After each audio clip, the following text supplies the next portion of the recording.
Hello, inquirers, to another special episode of Podcast for Inquiry. I bring you today a debate that I participated in February 2015. It was the second Chesterton debate organized by the Archdiocese of Toronto. The resolution was God's role in politics, and I was taking the position that God should play a minimal to non-existent role in political affairs. I think the content of this debate is just as relevant today as it was 8 years ago. So without further ado, I bring you this bonus episode of Podcast for Inquiry, God's Politics.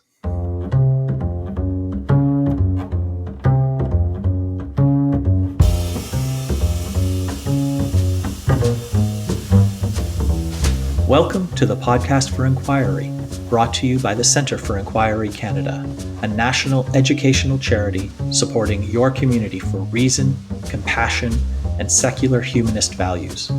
You have answers, we have questions. I'm your host, Leslie Rosenblood, board member and secular chair for CFIC. Welcome.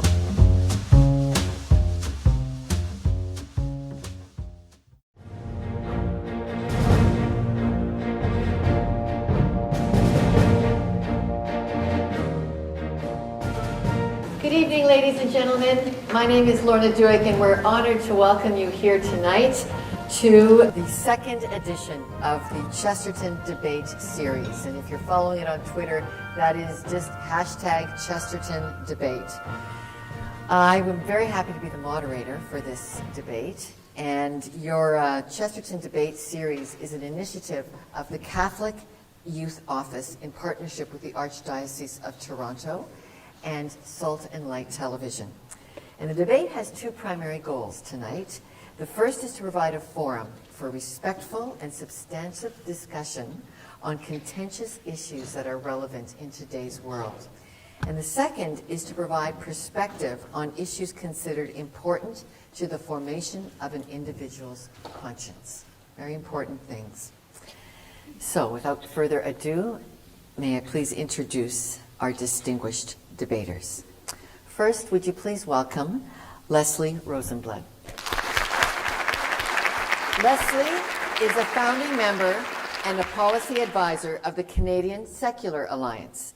He is a volunteer for the Centre of Inquiry Canada. He has a bachelor's degree in mathematics, computer science from the University of Waterloo, and an MBA in science and technology from Queen's University. His career has spanned multiple roles across numerous industries in several countries. He lives with his wife and 4 children in Toronto. Welcome, Leslie. We're delighted to have you. Thank you. Next, would you please welcome Dr. Iain Benson. Iain is a legal philosopher, a writer, a professor, and a practicing legal consultant. His work towards an understanding of secular and secularism has been cited by the Supreme Court of Canada and the Constitutional Court of South Africa. In his capacity as a constitutional and human rights lawyer, Iain has written and lectured extensively in the area of ethics, virtues, and pluralism, and he's acted as an advisor in the fields of medical ethics and bioethics across Canada, Saudi Arabia, Eastern Europe, South Africa, Australia, and New Zealand. And Iain is a board and executive committee member of the Global Centre for Pluralism in Ottawa, Canada. Let's give a warm welcome to both of our presenters.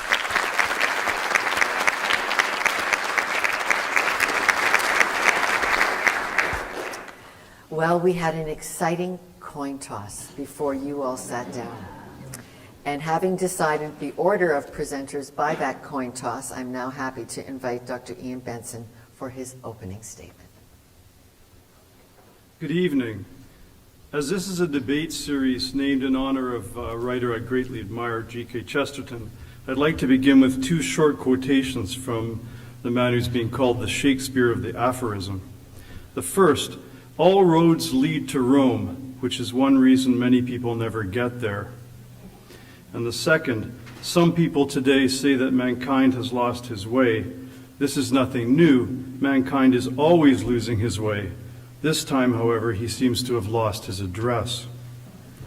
My role here this evening, however, and I can anticipate your disappointment, is not to quote Chesterton all evening, but in order to discuss the resolution that we've been given, which is, from my side of it, one's religious convictions should play a significant role in how they conduct themselves in political affairs.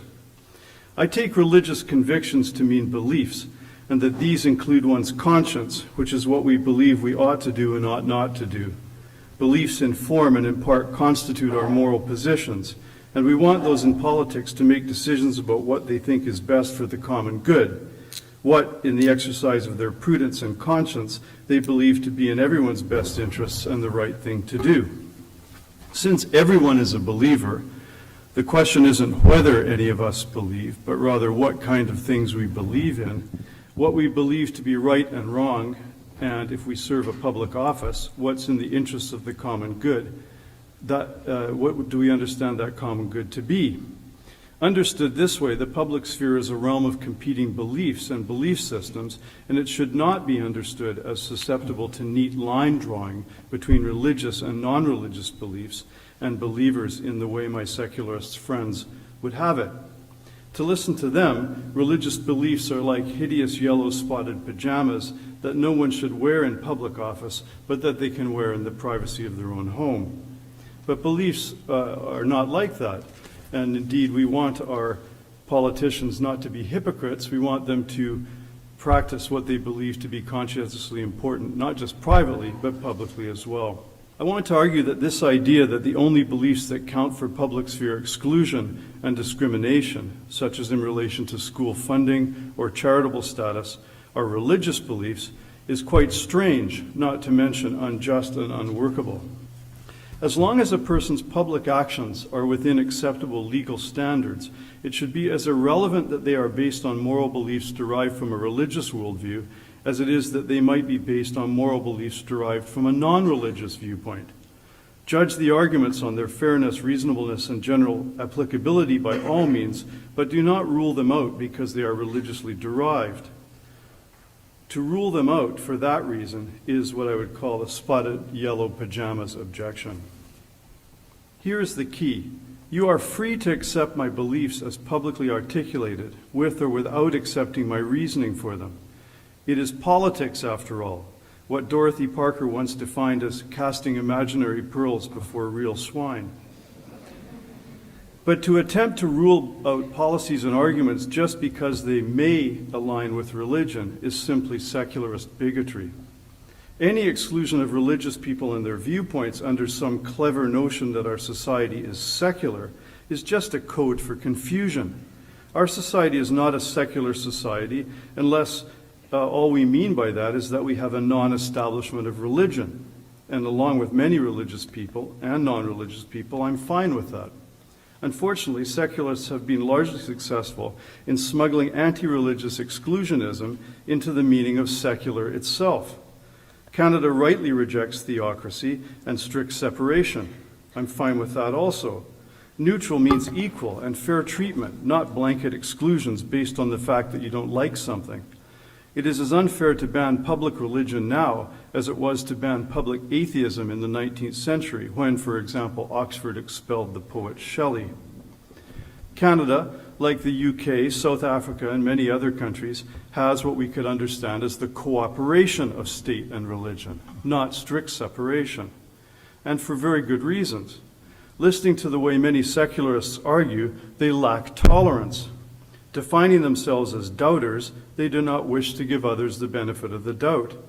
And defining themselves as free thinkers, the only free thought they grant is to those who agree with them, that religion should be kept out of politics. It's not very free in that case. If your atheist projects satisfy reasonable tests for public benefit, fine. Then as a religious person, I say you should get charitable status. Why wouldn't you?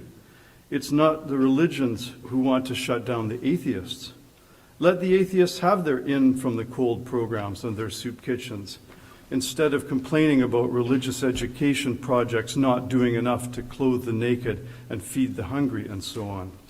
Why don't we atheists and religious people work together on bigger issues such as the obscene amounts of money spent on armaments or the ethics of free trade with countries that have dodgy human rights records?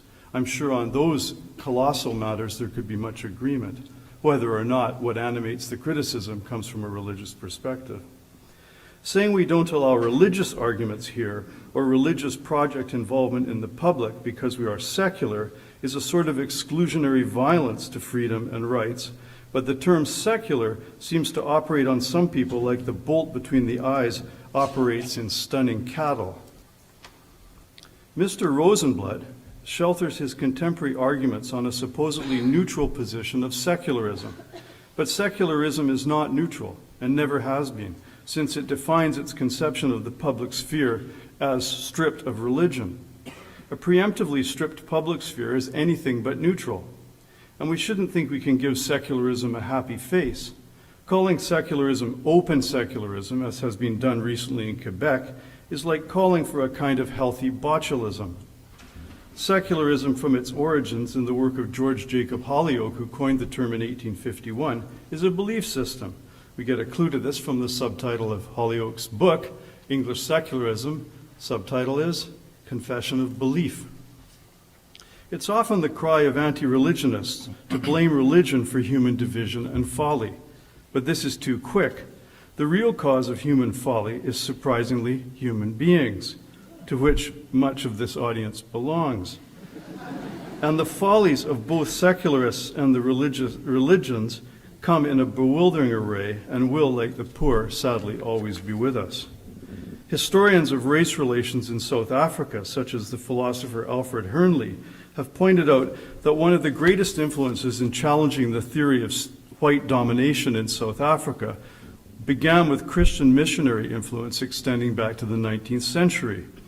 In England, it was the Christian William Wilberforce whose parliamentary maneuvering eventually led to the abolition of slavery. In both cases, on the basis of their religiously informed beliefs in a common humanity that crossed racial lines, these people applied their informed consciences to cry out against the racial exclusions and argued this effectively in the public sphere. And this is so for many movements in history. Thus, scholars tell us how religious beliefs undergirded, in addition to such things as the development of human rights itself and the abolition of slavery I just mentioned, the development of the League of Nations. Jan Smuts, by the way, himself deeply spiritual man, coined the term holism and was one of the League of Nations drafters and major thinkers. The UN itself was framed in large part by two religious believers, the Catholic Jacques Maritain and the Orthodox thinker Charles Habib Malik from Lebanon.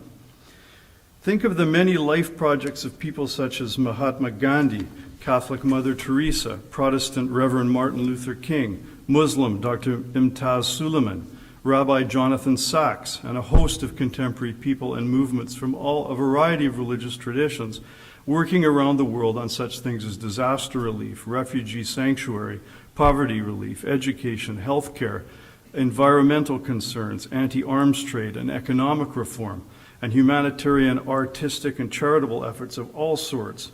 All of these give the lie to the validity of a privatization of religion as they affirm, in their own different ways, the dignity of difference. Does it make any sense at all to suggest that each of these people and their movements should have parked their religious beliefs outside the public hospitals, public schools, public streets, and public legislative chambers where their convictions were implemented, often after great struggle and personal hardship? Hardly. There is strong statistical evidence, if one's of an empirical bent, for the goods of religion. And if we take Canada as an example, we might want to consider what a fellow of the Royal Society of Canada and former head of the Sociology Department at Queen's University, Dr. David Lyon, said in an affidavit he swore for a court case in Ontario a few years ago, when he noted as follows. Quoting Kurt Bowen, he observed that though representing only 14% of the Canadian population over the age of 15, religiously active volunteers make up 43% of volunteers in Canada and account for a striking 50% of all hours volunteered. The 32% of Canadians who are religiously active contribute 65% of direct charitable donations. This group is responsible for 86% of donations to religious bodies. Yet even in the non-religious sector, the religiously active provide 42% of the $2.1 billion raised by direct giving. Dr. Bowen further shows that 79% of religiously active respondents indicate that they generally volunteer outside of their religious denominations. Religious traditions such as Roman Catholicism urge the faithful to be involved in public life, including politics, so as to improve the common good. Recognition of a cooperation, as I've said, between church and state is one in which the state should not rule the church and the church should not rule the state, but their involvement in certain areas is recognized as important for both. Practically, in a world where conceptions of the common good are often thin or partial if they exist at all, it can make no sense to force the violence of exclusion on those whose religious beliefs might well provide grounds for understanding the other and compassionate involvement in ways that coalesce into effective public action. In the 1960s, skeptical humanism offered a pseudo-love story philosophy which said that love means never having to say you're sorry.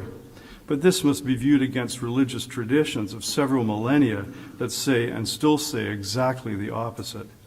Love worth the name knows in theory that love requires apology and more often how to offer forgiveness. Religions often say things that are uncomfortable. That doesn't mean they aren't untrue. And in constitutional democracies like Canada, our law holds that one of the reasons for the public freedom of expression is that it safeguards the search for truth. And the freedom of religion, by the way, as the Big M Drug Mart decision in 1985 from the Supreme Court of Canada pointed out, at its essence isn't just the right to hold an opinion in private or alone, but in public and in association. It is the right to teach, manifest, and disseminate one's beliefs without fear of hindrance or reprisal, including, I would argue, the hindrance of anti-religious secularism, nipping off its ability for public involvement and influence at more and more locations. Secularism has a strategy, and that strategy is to make the public dimension of religion private and its collective dimension individual, and it has been worryingly successful. One need not be personally religious to understand the importance of religions to culture and accord religions due respect. One of the wisest judges I know, in a passage that has no parallel, sadly, to date in any Canadian decision, Justice Albie Sachs, formerly of the South African Constitutional Court, said this: "For many believers, their relationship with God or creation is central to all their activities. It concerns their capacity to relate in an intensely meaningful fashion to their sense of themselves, their community, and their universe. For millions in all walks of life, religion provides support and nurture and a framework for individual and social stability and growth. Religious belief has the capacity to awaken concepts of self-worth and human dignity, which form the cornerstone of human rights. It affects the believer's view of society and founds the distinction between right and wrong. It expresses itself in the affirmation and continuity of powerful traditions that frequently have an ancient character transcending historical epochs and national boundaries. Secularism seeks to draw lines to explain how we should live together, but it draws them in the wrong place. Religions and their detractors don't need lines of division. They need deeper understanding of what is human and what is common, and that is not grasped simply by materialism or natural sciences or rationality. And the religions stand in witness to this understanding and the importance of not separating morality from politics and considerations of the common good. One of the greatest prophets of the 20th century was the Russian writer Alexander Solzhenitsyn. In the famous Bless You prison passage from his monumental Gulag Archipelago, he wrote this: "Gradually it was disclosed to me that the line between good and evil passes not through states, nor between classes, nor between political parties either, but right through every human heart and through all human hearts. This line shifts inside us. It oscillates with the years. And even within hearts overwhelmed by evil, one small bridgehead of good is retained. And even in the best of all hearts, there remains an unuprooted small corner of evil. Since then, I have come to understand the truth of all the religions of the world. They struggle with the evil inside a human being, inside every human being. It is impossible to expel evil from the world in its entirety, but it is possible to constrict it within each individual. The influence of this insight and its implications on conscience and activity should be a part of our lives, public, private, and yes, political too. And this commonality should be shared not only by those who call themselves religious, but also by those who do not believe in religion. In this debate, we were asked to answer the question, should religions have a role in public life? I think the answer is as obvious as a pair of yellow spotted pajamas. Thank you.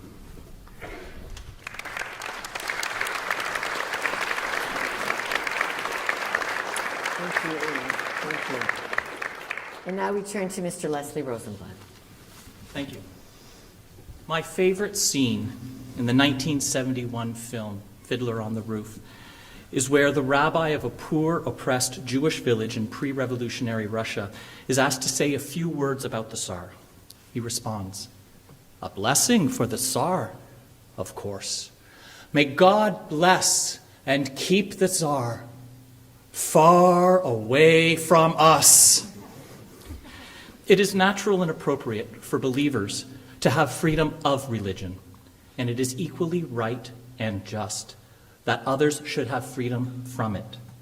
In this way, individuals are free to conduct themselves according to their personal or shared religious, or not, viewpoint. But tonight's debate is not about private behavior. This evening we are discussing political affairs, using the power and influence of one's public position to pressure others to conform to your creed's mores, co-opting government institutions to serve sectarian ends, or legislating on the basis of religion. These activities should be rejected. On the other hand, it would be foolish to suggest that a public avowal of a particular faith would disqualify an individual from any elected or appointed role in public office. I propose that devout Catholics and ardent atheists are both welcome to fully participate in public and political life. On their own time, those with religious convictions can attend the church, temple, synagogue, or mosque of their choice while serving any function in government or politics. I further propose that Catholics should not be forced to abide by the strictures of, say, Hinduism, and vice versa. Both should be free to follow their respective faiths. I, as an adherent of neither, should not be coerced into submitting into the dictates of either. In addition, religious groups generally desire minimal or non-existent interference from governments in doctrinal affairs. Clearly, then, all of us here tonight have a personal interest in opposing tonight's resolution. For once one religion can impose its tenets upon the populace, there is little to stop other faiths from doing the same if they gain political power at a later date. Let us keep any religion, and therefore all religions, at a safe distance from our political institutions. The Supreme Court of Canada agrees. In 2004, it wrote, and I quote, "As a general rule, the state refrains from acting in matters relating to religion.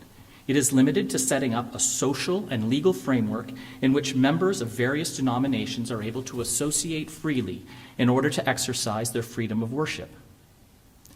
This is a common theme in Canadian jurisprudence.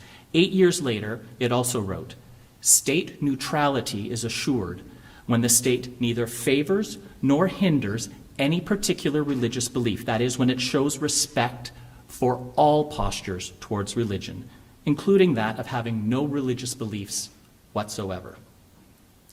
I endorse this sentiment, and I think many of you agree with it as well. I hope I can convince the rest of you that this principle is the best means to secure liberty and human flourishing. If I succeed, everyone here tonight should agree that one's religious convictions should not play a significant role in how they conduct themselves in political affairs. This does not mean that we should dismiss any action or proposal on the basis that it might be motivated by religious faith. But as Barack Obama put it, we are under obligation in public life to translate our religious values into moral terms that all people can share, including those who are not believers. On the thousands of issues that politicians must negotiate, the world's major religions are often silent, contradictory, or ambiguous. One's religion should not play a significant role in political affairs because for the vast majority of political decisions, there is no clear religious course of action. And in those cases where sacred scrolls do detail specific punishments for particular misdeeds, we in Canada often cheerfully disregard them. And this is as it should be. I am confident no one here tonight supports the biblical injunction that would force a woman to marry her rapist.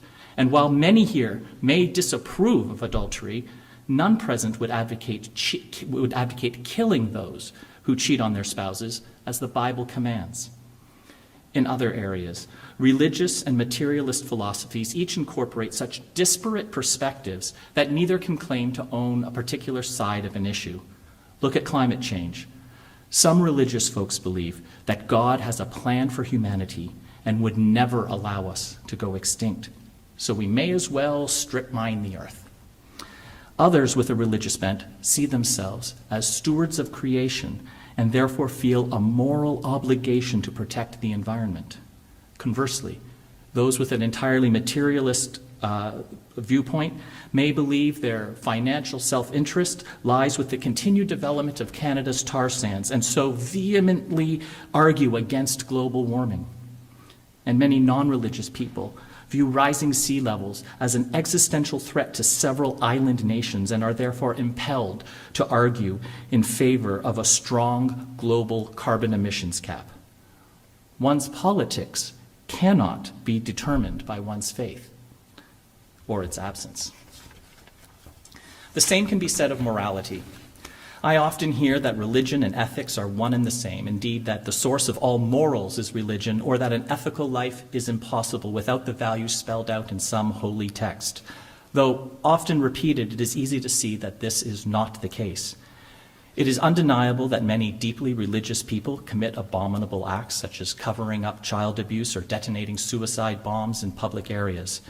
It is also true, as most of you likely know through personal experience, that most non-believers lead thoroughly decent lives.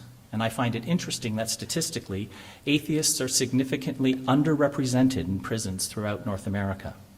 The point is that one's morality says nothing about the extent of their belief, and one's piety implies nothing about their basic human decency. And though many with deeply held religious convictions are indeed highly moral, the same cannot always be said of religious institutions. The Reverend Martin Luther King Jr., in his letter from a Birmingham jail, was sharply critical. On racial segregation and discrimination, the most prominent and important social issue of the time, he wrote, "In deep disappointment, I have wept over the laxity of the church." Perhaps the declining political influence of religious institutions is not a bad thing. University of London professor Stephen Law observed, "If declining levels of religiosity were the main cause of social ills, we should expect those countries that are now the least religious to have the greatest problems. The reverse is true." According to the Organization for Economic Cooperation and Development, those states in the U.S. with the best quality of life are among the least publicly pious, such as Vermont and New Hampshire. This generalizes globally. Democratic nations where religion plays little role in political affairs, such as Sweden, Norway, Japan, Australia, and the Netherlands, fare much better on just about every sociological indicator of well-being. All individuals, including those who are active in political affairs, have the right to make their own choices, but not to demand that others do likewise. If you think homosexuality is wrong, don't have intercourse with a member of the same sex. But criminalizing gay relationships or opposing equal marriage is an affront to equality, justice, morality, and human rights. Enforcing one's own religious strictures upon others breeds societal ills.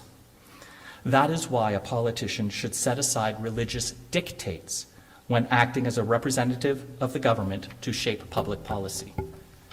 As a thought experiment, let's examine the consequences if religious beliefs truly dictated the laws of the land. A parliament legislating according to Catholic doctrine, for example, would ban the sale of condoms to men and prescriptions for the pill for women. If Orthodox Jews were in power, they would outlaw the consumption of all pork and shellfish. Jehovah's Witnesses would make life-saving blood transfusions illegal.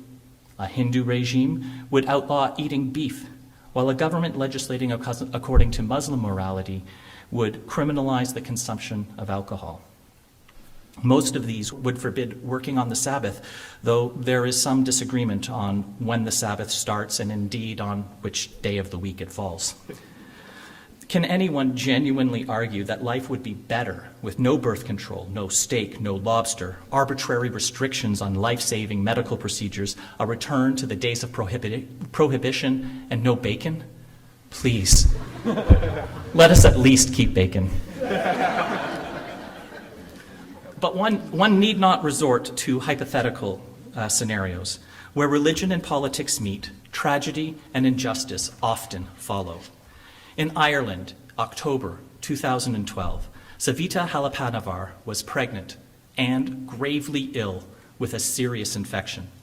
Doctors refused her request for a medically justified abortion because of a religiously motivated law that forbade removing even a miscarried fetus, no matter the risk to the mother's life. As a result, both mother and fetus died.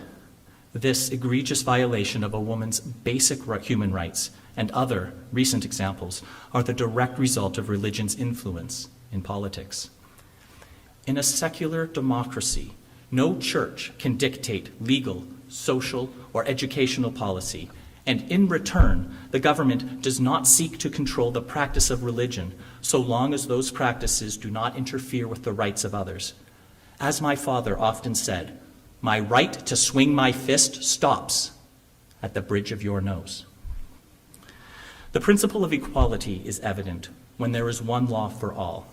Injustice inevitably follows when the laws of the land are subject to theological veto, or when they apply one set of rules to the religious or to one particular sect, and another for everyone else. Mohandas Gandhi rejected the principle of tonight's resolution. He said, and I quote, "If I were a dictator, religion and state would be separate. I swear by my religion. I will die for it, but it is my personal affair. The state has nothing to do with it. The state would look after your secular welfare, health, communications, foreign relations, currency, and so on, but not your or my religion. That is everybody's personal concern." To maximize freedom for all, let us not inject politics into religion. Who here tonight wants the government to be ever more involved with the church? Does anyone want legislators or judges whose expertise typically resides outside of ecclesiastical matters to be the final arbiter on difficult religious and theological questions? I certainly do not. Do you? To maximize freedom for all, let us not inject religion into politics. Because most of us have chosen at some point to use condoms or go on the pill. Because chances are someone you know is better off after they obtained a divorce from an abusive spouse and are now happily remarried. Because there are those who have access to medical benefits from their same-sex partners. Because Professor Benson and I are able to publicly debate the role of religion in the political realm, with neither of us fearing any social or legal reprisals. For all these reasons, let us breathe a sigh of relief. We do not live in a country run on the basis of religious dogma, where any of these might not be possible or could lead to incarceration. Instead, let us be thankful that our laws and government are largely based on secular principles of human experience, objective evidence, reason, human empathy, and compassion. Therefore, join with me this evening. Maximize everyone's freedom and social well-being, Catholic, Protestant, Muslim, Jew, Hindu, Buddhist, Wiccan, and non-religious citizens alike. Advocate for our collective human interest instead of for narrow sectarian preferences. Ensure responsible government and demand evidence-based public policy. Finally, there is a word to describe when religion dominates politics: theocracy. I would like to give the last word to Professor Benson. From his 2013 article, "Theocracy seems to corrupt religious propositions by using the instruments of coercion that are essential to law in service of religions." I agree wholeheartedly, and therefore urge you as well to prevent the corruption of religious faith by rejecting the proposition that one's religious convictions should play a significant role in political affairs. Thank you.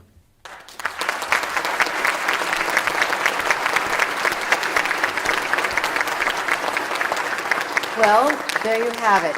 Two thoughtful presentations, and we wish to thank you both.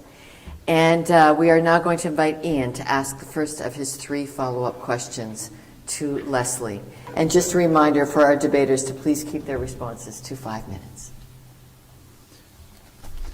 Leslie, you say you are opposed to theocracy because it forces religious viewpoints on a diverse society, and we don't disagree about this. However, you don't address the existence of what Catholic philosopher Jacques Maritain once described as atheistic theocracy. Your view, which would exclude religious influences but not religious influences, would exclude religious influences but not non-religious influences in the public sphere, thereby privileges atheism and agnosticism in direct contradiction to the Supreme Court of Canada's decision in Chamberlain in 2002. If all citizens are to be treated equally, how would you guard against atheistic theocracy if you don't allow religious beliefs the same influence in the public sphere as non-religious beliefs? Okay, thank you. This question, interpreted literally, contradicts itself. A definition of theocracy is a government ruled by or subject to religious authority. One cannot be both an atheist, one who looks at the thousands of gods that humanity has worshipped over its history and does not believe any of them actually exist, and be ruled by religious doctrine. A direct answer to a contradictory question cannot exist. Therefore, I hope you will indulge me if I take a figurative approach to Mr. Benson's words and address instead what I think is the intended spirit of his question. His concern is about a state that is dogmatically ruled by an unbelieving autocrat who also demands strict adherence from all public figures to an anti-theistic ideology. Mr. Benson is worried about the possibility of an atheistic dictatorship. However, tonight we are not talking about atheism. That was last year's debate topic. We are discussing secularism, and the two are quite distinct concepts. Equal treatment among all citizens means privileging neither religious nor anti-religious voices. Supporting government neutrality in matters of religion, where the government neither supports nor suppresses religious expression, is the secularist stance. Secularists stand against government coercing people to abandon their religion as much as government enforcing religious dictates upon those who believe differently or not at all. Secularism does not privilege atheism or agnosticism. Secularism is the compromise position, which Mr. Benson holds as well, since he has stated that he does not wish to enforce his or anyone else's religious viewpoints on society at large. So let's examine the status quo in Canada, posit the secularist stance, and imagine for a moment what a dystopian atheistic dictatorship might look like. Today, God is mentioned in the Charter of Rights and Freedoms and in our national anthem. A secular state would not mention God in either. An atheistic dictatorship would use both to promulgate the state's position that there is no God. Today, many legislatures and municipal councils in Canada start their official proceedings with the Lord's Prayer, a Christian invocation, a generic theistic supplication, or with rotating orations from various faiths. A secular state would have elected officials spend their time doing their job and what they are paid to do, tending to the earthly interests of society. An atheistic dictatorship would have these governmental bodies start their proceedings with an explicit affirmation that God is an imaginary entity. Today, organizations whose only purpose and activity is to advance religious beliefs enjoy tax credits and subsidies of over $1 billion per year. A secular state would grant no financial privileges to organizations promoting or discouraging faith. Charitable status would be granted to whichever groups perform charitable deeds, as Mr. Benson mentioned earlier, such as feeding the hungry and clothing the naked. An atheistic dictatorship would grant charitable status and other financial privileges to organizations whose only purpose and activity is to denigrate religious belief. Today, exemptions are granted from generally applicable laws on the basis of religious beliefs, but are denied to those who object on other grounds. Examples include working on the Sabbath or other religious holidays, nurses handling IV bags, and students carrying weapons in schools.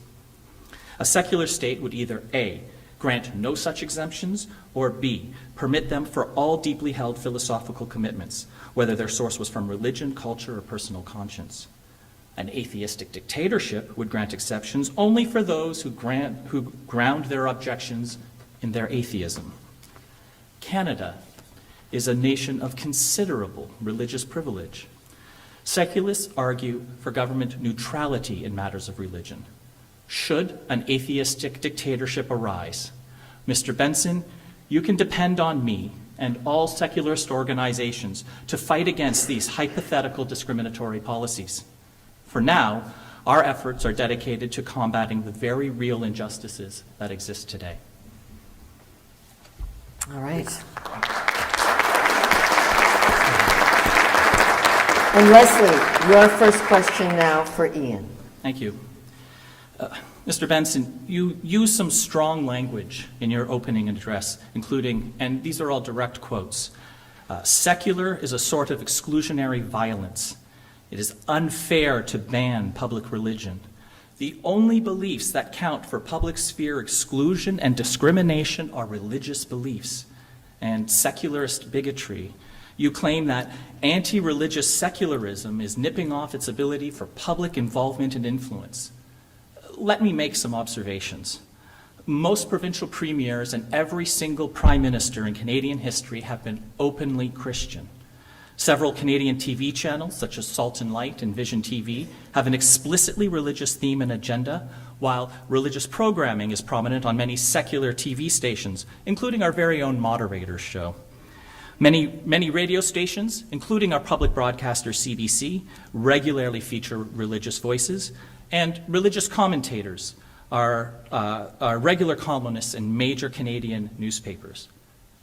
There is a large number and wide variety of religious voices contributing to our public commons, and no one is calling for any of it to be suppressed. So where can we find these ineffective bans, unobserved exclusions, invisible discrimination, metaphorical violence, and apparently imaginary bigotry against religion in the public square? Well, first off, Mr. Rosenblood, with respect, I think an eye test is in order. I have to challenge your eyesight if you cannot find or see visible bans, exclusions, and discriminations against religious believers and groups in Canada. Let me try to make some visible for you so you can observe them in future as they are anything but imaginary. Quite apart from politics and the media, which you've referred to, which in some respects are opportunities for people to give different positions, I want to discuss some recent legal cases which show, in my view, anything but respectful approaches to religion. Let's start with Trinity Western University being denied accreditation by provincial law societies because it believes and practices traditional marriage. More often than not, its position is publicly described in the mainstream media as being anti-gay, when its code of conduct is clearly a traditionalist Christian position based on chastity principles that apply to heterosexuals as well as gay people. You may not like it, but to describe it as directed at gays, which is the frequent trope in the media, is just dishonest and all too common. In support of the rejection of its right to have Christian-based law school, after the Canadian Federation of Law Societies had passed its programming and staffing and all of the required aspects, The elite Canadian law deans, with no dissenting opinions, write to the CFL opposing the accreditation. That attempt fails. Then advocates go to the extraordinary general meeting in British Columbia, and that succeeds, with the vast majority of lawyers voting against Trinity Western's ability to have its law school, a law school that had been approved by the benchers that are elected by the lawyers to govern their profession and the accreditation body. A clearer example of the tyranny of the majority cannot be imagined, but Mr. Rosenblood doesn't see this. Or maybe he agrees that the Christian law school should have no public accreditation, which would prove my point. Fortunately, a judge in Nova Scotia who understood principles of diversity and precedent that the Canadian law deans seemed incapable of recognizing, recently overturned the Nova Scotia bar decision. The matter is before the courts in British Columbia and Ontario. 15 years ago, Trinity Western had to spend millions of dollars fighting all the way to the Supreme Court of Canada to get accreditation for its education program. This is continuous religious persecution. They succeeded before the Supreme Court of Canada, and now they're having to fight the entire case again on similar fact basis because of anti-religious sentiment in Canada. It's interesting that Peter Berger, the great American sociologist, said that the secularization thesis was wrong, with the exception of two areas in contemporary culture, the media and the higher reaches of the legal profession. The media describes how things are in a society, and the legal profession in many ways determines the direction that they go. So when you think about it, the mischaracterization of the Trinity case and the actual substantive fight that they're having to put up shows a very real and continuous anti-religious bias. I could go on and citing arguments, and I've got a minute and 15 seconds to do so, so I'll do so. A few days ago, we heard of a judge in Quebec, Judge Eliana Marengo, who disregarded a Muslim lady, Rihanna El Alul, who wore a hijab or headscarf, not a face scarf, not a niqab or burqa. So even though the hijab allowed the full view of her face, this was not enough for the judge, who stated, in my opinion, the courtroom is a secular place and a secular space. Secular, as my friend Mr. Rosenblood suggests, is neutral. Well, I don't think denying a woman access to a courtroom for justice is neutral. And she has every right to wear her headscarf in the same way as a turban or a yarmulke can be worn in the public, but not if you're a secularist. In the laïque way of where I now live in France, neutrality is deemed as the exclusion of all religious symbols. That's not neutrality. That's anti-religious bigotry. Diversity is great, say the secularists, as long as it's our diversity. The judge might as well have said just that. One could go on citing examples, but now I'm out of time, so I won't. But the point is, there's lots of law out there to visibly show in every way that we have effective bans, observed exclusion, visible discrimination, and real bigotry against groups of religious believers and their right to practice their beliefs, whether it's medicine, law, or what have you. All right, thank you, Iain.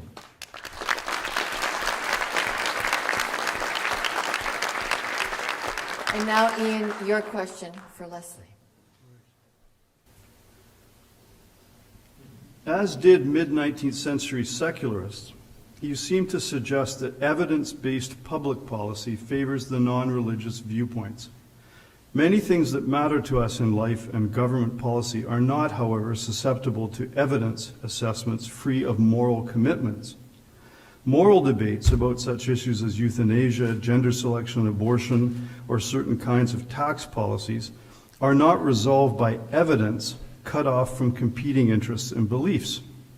In short, we choose how to weigh evidence against a moral background based on our beliefs.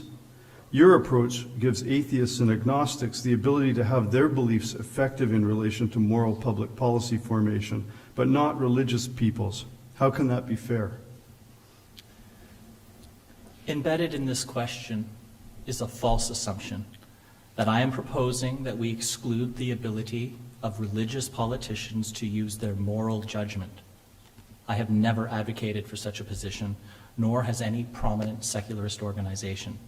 However, all politicians, religious and non-religious alike, have a responsibility to express their goals and concerns in universal values rather than in the terms of their particular creed. This allows all people of all backgrounds, of all faiths, including those having none, to fully participate in the political arena. Mr. Benson asks, how can that be fair? I respond, what could be more fair? Mr. Benson is correct that I favor evidence-based public policy. We both hold the view that while evidence must inform public policy, it cannot, on its own, dictate it. One key role of elected officials is to determine the extent to which competing interests benefit from a proposed law or policy. There are often trade-offs that lie at the heart of a politician's job, such as whether to raise or lower taxes and which ones, increase or decrease spending and where, run a surplus or deficit, all in an infinite number of possible combinations. We must use knowledge to foresee as best we can the consequences of various options, but ultimately a decision will be made due to priorities that come from a philosophical or moral foundation that is not based on evidence alone.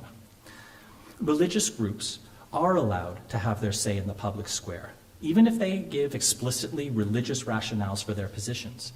By the same token, however, politicians and judges are under no obligation to accept arguments whose only justification is religious in nature.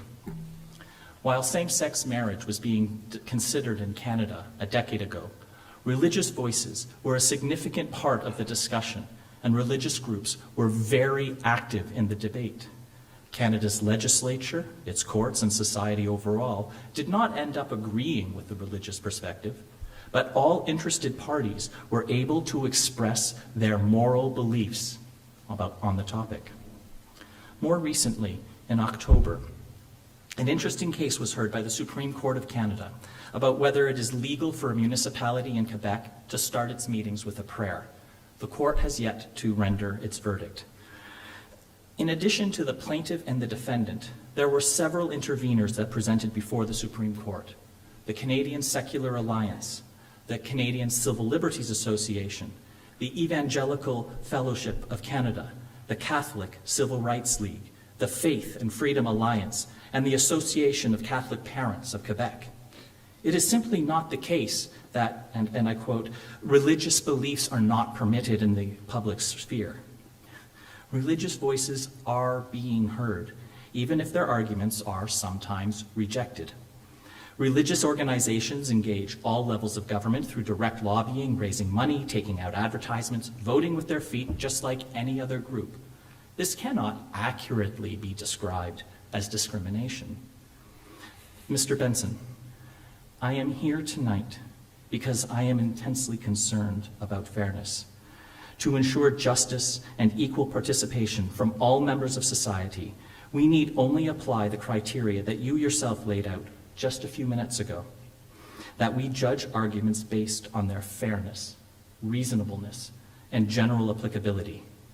If we combine that with the ideas from my opening address, that public policy be based on principles of human experience, objective evidence, reason, human empathy, and compassion, then we have a way to determine which laws, actions, and policies are in the common interest, whether one's altruism is motivated by religious faith, or whether the inspiration to public policy stems from a humanist philosophy.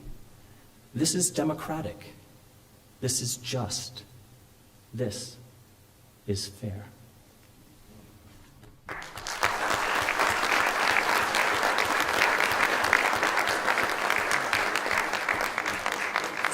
And Leslie, now your second question for Iain. Thank you. I'm going to return to that statement that you made in your opening address, that in politics we should judge the arguments on their fairness, reasonableness, and general applicability. Yes, 1,000 times yes. I agree wholeheartedly. In fact, that is precisely what I and all secularists, including the many religious ones, have ever wanted. Therefore, let me ask, if a proposed law, practice, or public policy requires a religious justification, why should those of other denominations accept it? If a bill that fails on its non-religious merits is nonetheless enacted on it, if a bill that fails on its non-religious merits is nonetheless enacted into law, how does this differ from theocracy? And while one's proposal may be consistent with or inspired by one's faith, if the argument truly is fair, reasonable, and generally applicable, why introduce a religious justification at all?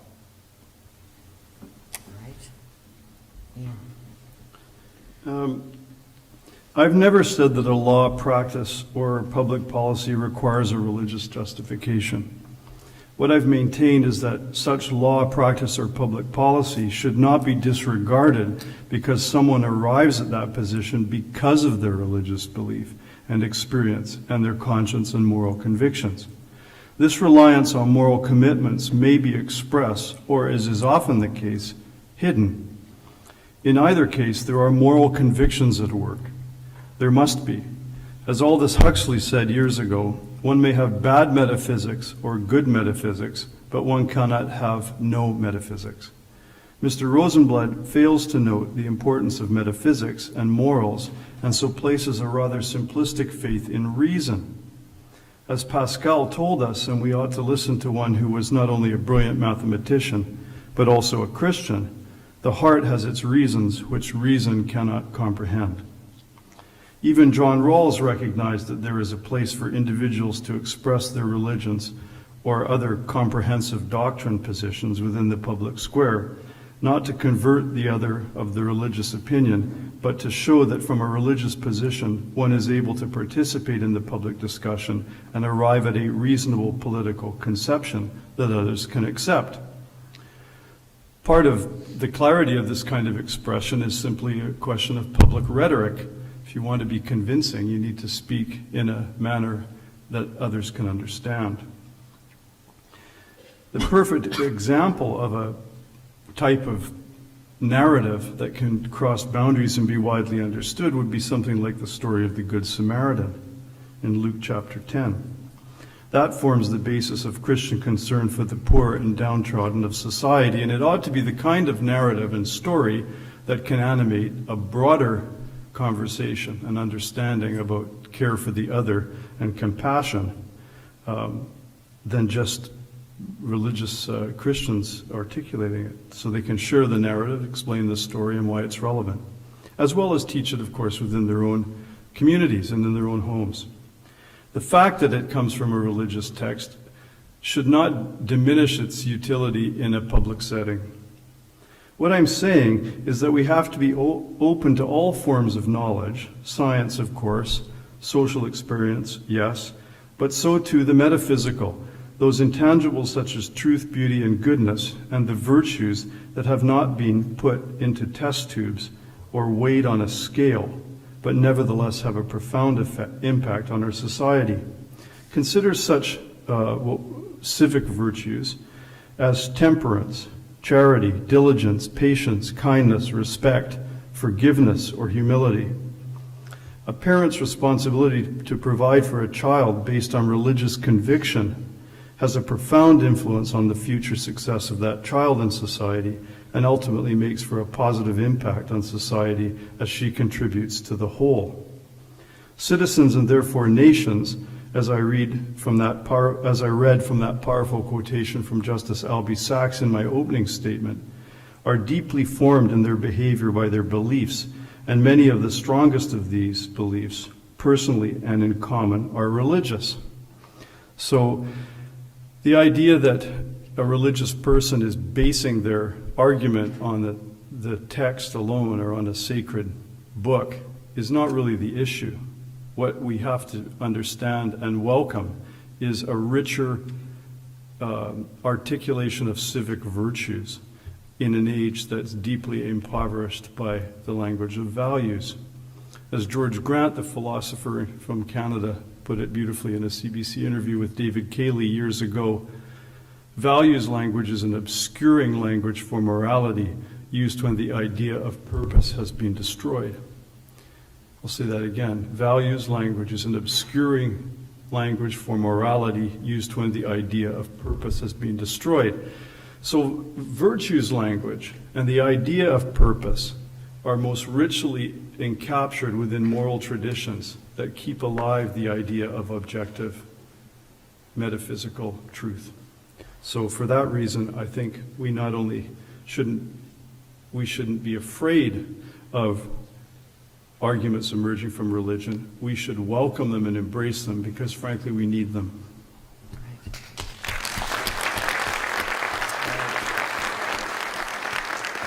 And Iain, that brings us to your third and final question for Leslie. It's very short. What is the meaning of life? Oh no, sorry. I made that up. If you expanded that to life, the universe, and everything, I have an answer. But just life, we're missing a couple terms. Okay. All right, now my final question to you. Touche. Okay, Chief Justice Brian Dixon in Big M Drug Mart, what is that noise? Stated that religious freedom is prototypical, meaning it has led the way to other rights such as freedom of speech, assembly, etc. It would seem then that once we have religious freedom of all, including freedom of politicians to live in accordance with his or her religious principles, we have a greater chance of protecting all the other freedoms. This being the case, as well as the strong evidence, I referred to some of that in my opening comments, about various public goods such as charitable works and voluntarism being correlated to religious belief, do you not agree that religions need to be protected from moves to narrow public as well as private influences of the sort that I mentioned with respect to Trinity Western or the kind of exclusion of a religious person that we saw in the comments of the Quebec judge? All right. Leslie. So it is my view that freedom of religion and its more general right, freedom of conscience, are essential for a democratic country, as well as the closely related principle of freedom of expression. So in that sense, yes, religion does deserve protection. But I do not think it needs additional special privileges above and beyond those accorded to all voluntary associations within society. Protecting the freedoms of expression and conscience are sufficient to guarantee religious liberty. Consider this. Religious liberty itself is constrained in countries where citizens do not enjoy freedom of conscience and expression. The Economist reported in December that 19 countries punish their citizens for apostasy, which is leaving their religion, and in 12 of those nations, it is punishable by death. 55 countries, including several Western democracies, have laws against blasphemy. A conviction could lead to a prison term in 39 nations and execution in 6. Blasphemy laws have been abused almost everywhere they are enacted, frequently to suppress religious minorities, persecute political rivals, or stifle inconvenient speech. It is important to realize that Canada is not exempt. We too have a blasphemy law, which was last used to censor a Monty Python film in a failed attempt to prevent its distribution in Canada. I've never understood the rationale for blasphemy laws. Surely, those who believe in an omnipotent God know that he does not need the support from human law, while those who do not believe in God view blasphemy as the ultimate victimless crime.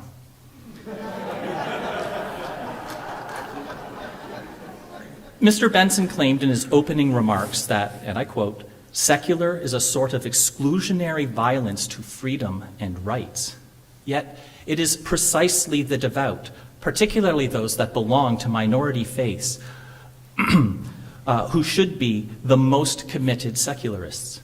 The principle of secularism, government neutrality between and among faiths, is the best protection for religious minorities that are persecuted in far too many places in the world. Anyone genuinely concerned about religious liberty and freedom of conscience must oppose tonight's resolution, for a secular state is the only one that guarantees full freedom of religious worship and expression. A secular state is not concerned with purported acts of heresy or apostasy. No one need smuggle a Bible into a secular country. A secular nation has no pogroms. And let us not forget that those that adhere to no religious tradition are equally deserving of protection and are often specially targeted for persecution. Even in the United States, with its official separation of church and state, politics is so infused with religion that atheists are banned from holding public office by the Constitution of 7 U.S. states. Contrary to Mr. Benson's claims, it is not the secular-minded folk who lack tolerance. Regarding religious adherence and various public goods, Professor of Sociology Phil Zuckerman asks an intriguing question. Is a society to be considered moral if its decisions love the Bible a lot, as they do in the United States? Or rather, if its citizens virtually wipe out poverty from their midst, as in Scandinavia? More generally, however, there are very good reasons for keeping God out of politics. As lawyer and philosopher Ron Lindsay put it, we can't base our laws on the Word of God, in part because we don't know what God is saying. The Jewish and Islamic God say you can't eat pork. The Christian God says that's okay. The Islamic God says Friday is a holy day. The Jewish God says Saturday. The Christian God says Sunday. The list of disagreements can go on and on and on. As soon as you introduce religious precepts into a public policy discussion, you are essentially shutting out of that discussion anyone who is not a follower of that religion.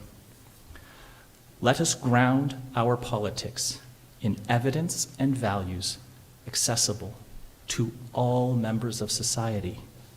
We can best protect freedom of religion by keeping it as far from politics as we possibly can.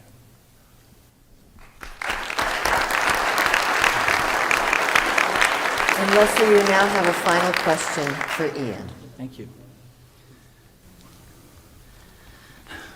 Mr. Benson, I think we agree on the fundamental issues under discussion tonight, though we may quibble about some of the nuances. We both approve of the ideal, and I'm quoting from you, that we have a non-establishment of religion. We both agree with the Catholic faith's relatively recent realization that, and I quote, the state should not rule the church, and the church should not rule the state. This is the key point against tonight's resolution. Secularism is not the opposite of secularism is not the opposite of religion. It is the opposite of theocracy. So when you said Canada rightly rejects theocracy, you therefore implicitly support secular governance, another point on which there is no difference between us. My final questions for you tonight. Do you stand behind your non-establishment words? Will you support your church's teachings on not ruling the state? Are you willing to continue to reject theocracy? And if so, will you accept my invitation to cross the stage, take my hand, and show everyone here tonight that a devout Catholic and a staunch humanist are of one mind, that one's religious convictions should not play a significant role in political affairs? Iain.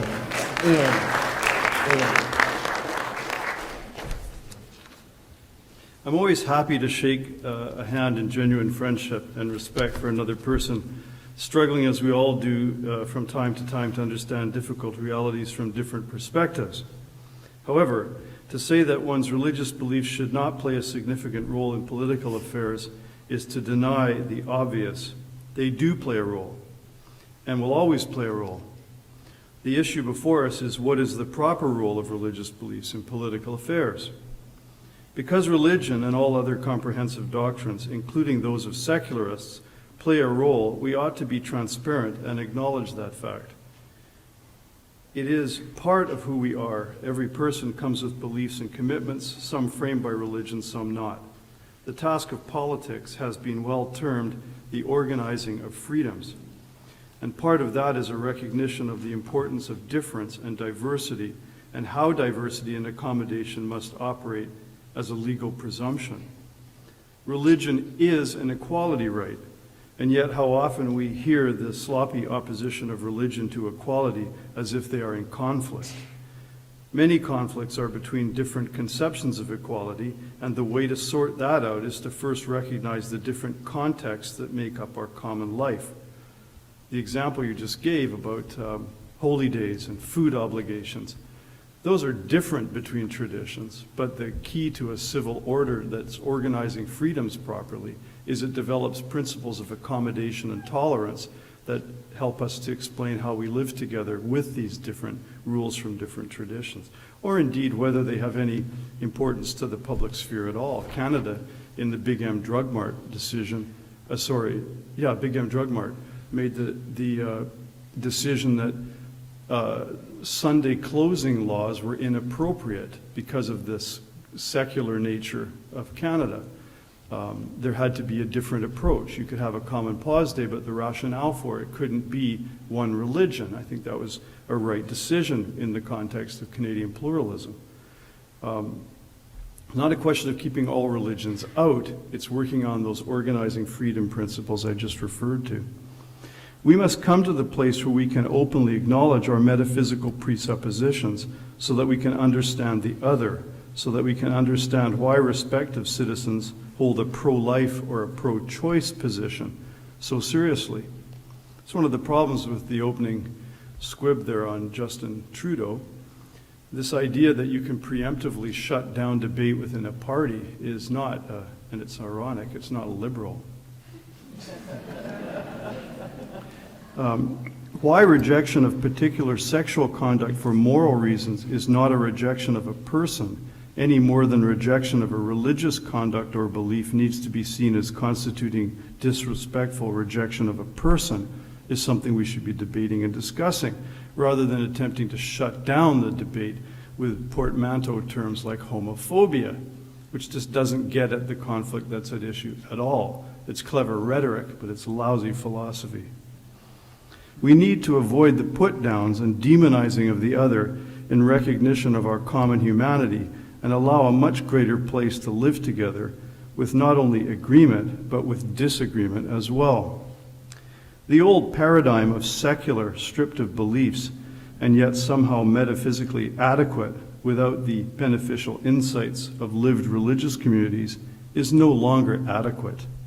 That kind of Lockean compromise to give us a way to function with religious difference no longer works. Why? Because it leaves us metaphysically impoverished in our public debates and conversations. We need richer civic virtues discussion, as I've said before, and the roots for that have to involve, at least in part, the riches of the narrative traditions of different religions. So I cannot support what you mean by secular governance until we recognize that the state must allow access to all believers and their insights, not just those of secularists, atheists, and agnostics. We shall all be richer for this new and necessary recognition that a politics with the involvement of all views would bring. Those views would include religions and their traditions. Such a view would be an improvement rather than a weakening of our lives together. Thank you. All right.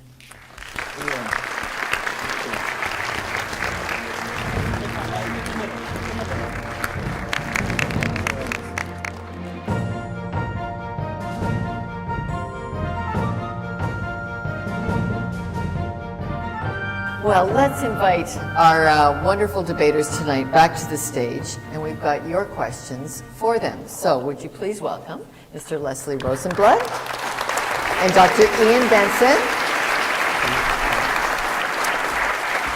And away we're going to go. And Leslie, we're going to start with you because Iain did get that one, that toss of the coin. And we're going to go to one that's right straight flat out in the news, and that is Trinity Western University first, okay?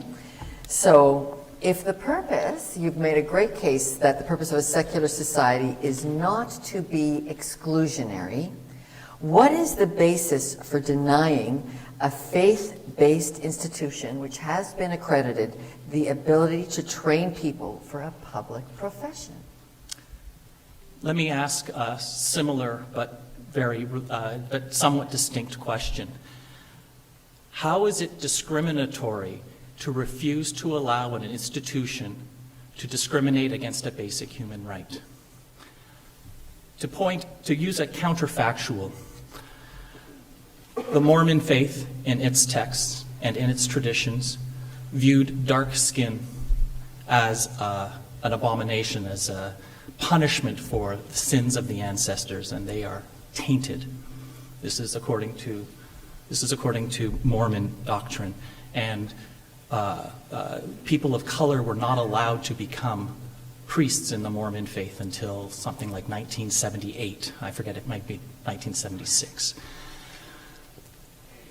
For the values of religious inclusion, and is it discrimination to say that a private Mormon university, for the sake of their tradition that has existed for as long as their faith has existed, is it permissible to allow them to turn away people with too dark a skin tone? I say no.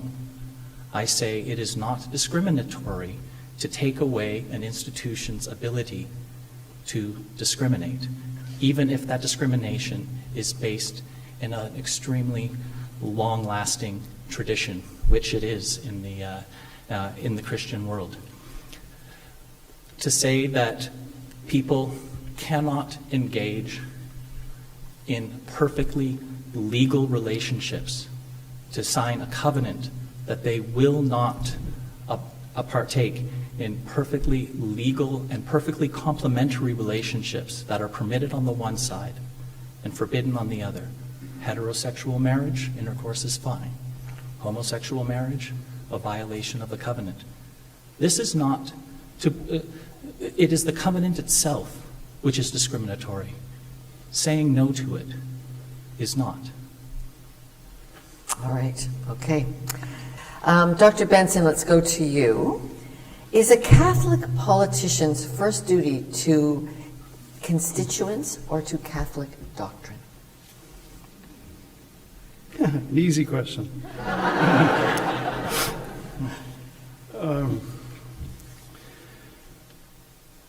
Well, I'm not sure that split in the question is valid. I don't. But think that is their split. Yeah. Well. Okay. A politician who's elected has a responsibility to act in their conception of the best formulation of the common good. That's their role, period. And they must, in weighing up what is in the common good, put into it everything they understand to be relevant to the exercise of good conscience and good governance. So that will involve a recognition of the Catholic Church's teaching about the limits of the Catholic Church. One of the limits is that it does not govern through legislation. Post Dignitatis Humanae, the Vatican II document in the Second Council, deemed by some to be the most important document of that council in the early 60s. Dignitatis Humanae sets out the responsibilities of the government to religious communities and the responsibility of religious communities to the government, and they're different. The Catholic Church, in its developed understanding, and this took a long time, but no one should be smug about that, because it takes human communities a long time to develop deeper understandings of pluralism, as a matter of fact. So the answer to how the Catholic politician should function in relation to their constituents is a subset of the wider question of the Catholic Church's understanding of the relationship between the Church itself and government. Okay. Okay. All righty. Okay, Leslie. Should physicians be allowed exemptions for acts or referrals of acts that they deem to be against their conscience. And realizing a conscience, of course, is religiously informed. So, to make this a little bit more concrete, the question is, should a doctor be able to refuse a woman's request for a prescription for birth control if it happens to violate their particular faith? Should a doctor be able to refuse someone's need for a blood transfusion if it violates their particular faith? Should a doctor be able to refuse a woman's request for an abortion if it violates their particular faith?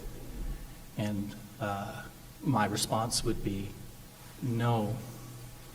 You chose to be a doctor. Your responsibility as a physician is to the health and wishes of your patient, and that overrides any religious dictates that you may observe in your own life. Let's keep it to conscience, because that's what the question is. Okay, well, I'm sorry. You specified religion, so I went with that, and that's the topic of this evening's debate. But very well, if there is a clear procedure or policy, and there is scientific evidence that this is something that is in the best interests for the optimal health of a patient, it is the responsibility of that physician to deliver the best care possible to all of their patients. And if they are unable to do this due to religious or other conscientious objections, then they need to recuse themselves from that profession and find another way to contribute to society. So the answer, in one word, is no. We're going to have a free-for-all at the end, and make sure I give you a chance to ask that question as well, Iain. It's very timely right now with doctor-assisted suicide on our doorstep. Okay, Iain, we're sticking to the audience questions here first. Some Ontario Muslims wanted Sharia law to apply instead of Ontario law to rights arising after divorce. And the result, Muslim women would have been deprived of their hard-fought equality rights for women achieved under Ontario secular law. Eventually, the Ontario government refused the application of Sharia to family law. What's your opinion of that decision and why? That's a very good question, and an important question, and one that I can't answer fully because I don't have a sufficient knowledge of Sharia. But based on my general understanding of the issue and what I've read about the debate, it seems that there's a couple of ways to approach it. One is that we already recognize within different religious traditions their ability to have religious rules that would affect understandings of marriage and what constitutes divorce, et cetera, et cetera. Within the Jewish tradition, there have been court cases dealing with the get, which is within traditional Judaism what permits a woman to remarry. She must receive a get from the husband. He must give it or she can't remarry. A case went to the Supreme Court of Canada around a refusal of a man to give the get to his wife. And the Supreme Court of Canada was urged by some of the people in the case not to take jurisdiction over that point because it was a religious issue. The Supreme Court of Canada did take jurisdiction because it determined that the issue was contractual and they had legal authority over contract law. So depending how you characterize the interface between the religious principle, the court, by the way, was careful to point out that they did not want to get involved in the doctrinal dimensions of what a get meant, when it would be issued and so forth. But in this case, because the man had promised it to the woman and then subsequently didn't give it, that was breach of contract over which they could make a decision. Okay? So the line between when a court can take jurisdiction and when it can't is already one that's requires some fine and careful line drawing, and it will always be there. So this idea that Islamic Sharia law is an all or nothing thing in terms of our law is erroneous. There are going to be, even now, without Sharia being recognized as a parallel thing to Ontario law, there are going to be cases where courts and tribunals are going to be called on to make distinctions. So my view is that, by and large, we should respect diversity and associational autonomy, because the freedom of choosing different models of being is important to a free and democratic society. That means sometimes that people will choose things that other people don't like, but that's part of being in a free society, in my view. So we should have two things, a presumption in favor of diversity and a presumption of religious autonomy. Those presumptions can be rebutted by interests of the state that are greater, but by and large, we need to keep those two presumptions in view. Okay. Leslie, who determines what universal values are, and should there be a role for universal values over and above the law? Well, universal values, good moral reasoning is based on tangible and temporal concerns that all can see, that are accessible to all. This is not an atheistic means of reasoning. It is a human means of reasoning. When one starts bringing in religious justifications for one's stances on values, these have resonance and meaning only to the small subset of humanity that share that particular religious belief. There are clear ways in which certain policies and certain actions can benefit society or harm it.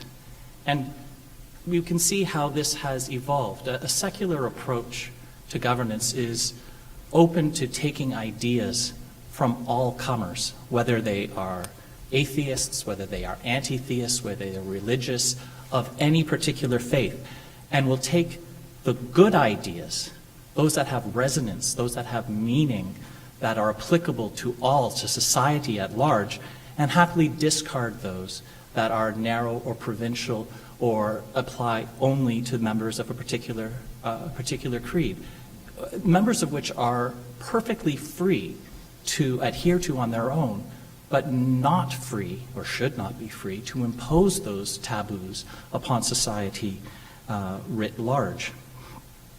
So it's important to realize that there are values that we can see that are good for society. We have taken, for example, the idea, thou shalt not kill, and modified it from an absolute stance to one that applies under most circumstances, with certain exceptions, whether you're a soldier in war, a police officer under very prescribed line within the line of duty, or as an individual in an act of self-defense.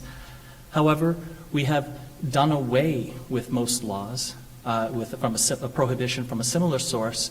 Let's say, thou shalt keep the Sabbath day holy and do no work. This is something that we have largely dispensed with, because we have found through investigation and through experiment and through observation that this does not generally benefit society.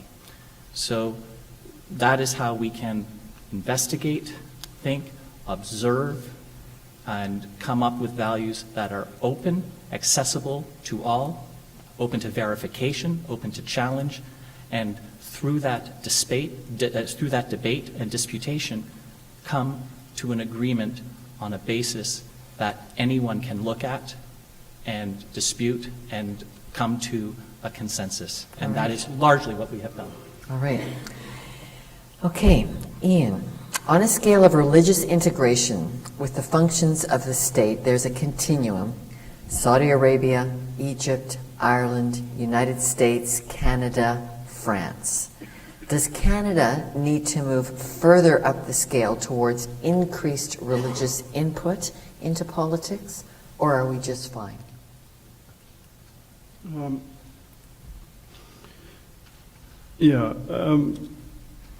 Canada isn't fine. I touched on why it isn't fine in the question where I responded to Leslie's question by mentioning Trinity Western University. Leslie and I have finally found a profound difference, and we can explore this. I'm enjoying this because we're getting more real as we go on here, I think. It's the nature of a debate of this sort where you don't know each other's opening statements and you find your ships passing in the night and so forth. But this question gets us to a reality, I think. I don't think it's fine to have coercion of conscience of healthcare workers. I think the principle of accommodation and tolerance is fundamentally important, and I think Canada's moving towards restrictive regimes in the wrong way by not allowing tolerance. And the irony is it's moving in both directions, because France is actually not as accepting and liberal as you think. The Stasi Commission report would have, in fact, did recommend in France that the banning of all system ostensible, no turbans, no yarmulkes, no head veils at all for any public employees. That's the French position, and they view that as neutral. Well, the Canadians would view that as anything but neutral. They'd view that as absurd. But in Saudi Arabia, you have, and I've been in Saudi Arabia, you have people coming up to you and telling you to cover your legs more, your arms more, your face or head more, which is not very liberal. And consequently, I think Canada is in the paradoxical position of being, in a sense, driven in both directions by the very thing I'm critical of, which is secularistic lack of tolerance for religion. So the spectrum doesn't work in Canada, I don't think. It fails to appreciate that Canada is, in many ways, a chainsaw, to quote Bruce Cockburn, a chainsaw in a velvet glove when it comes to religion. And while we make a great self-congratulatory show of diversity and pluralism, we're actually busy shutting it down as often as we can. And we can pursue this in further questions. Well, let's pursue the elephant in the room that perhaps many people are thinking about. That is radicalization and ISIS. Is that not the biggest argument for not allowing more religion in the public sphere? Well, ISIS is not a rational group in any way that reason can restrict. It's not a group that has any concern about law or nationality. It's a psychological problem. So should it be banned to the margins? Well, you can't ban something unless you have the rule of law.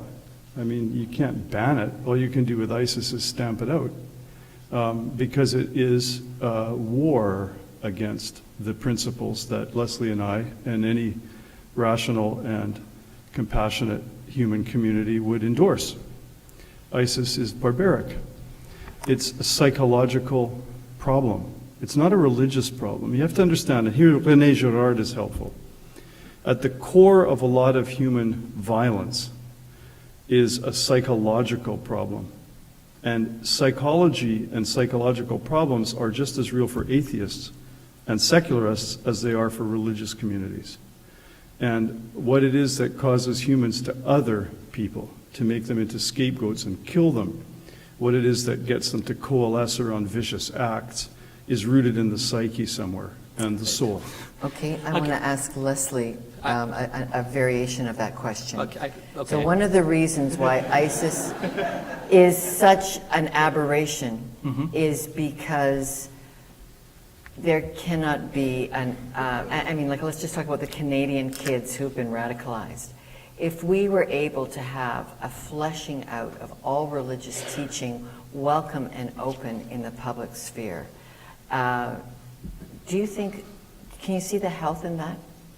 Well, I've never said that there should never be any education about religion. In fact, I would think that a person's education is incomplete if they haven't read the Bible. Huge swaths of literature in the English language, including my favorite author, Shakespeare, cannot be fully appreciated in its richness and complexity without a good understanding of many of the imagery and stories and narratives that are in the Bible. So I have never said, nor have, that there should be no instruction on religious precepts, religious history, or the stories and narratives that are contained within the Bible or any other holy text. In fact, I think that if we did an open and honest history of religion and how they formed and how they spread and the ideas within them and how each one built upon the ideas that preceded them from other sects and cults and dominant faiths of the time throughout history,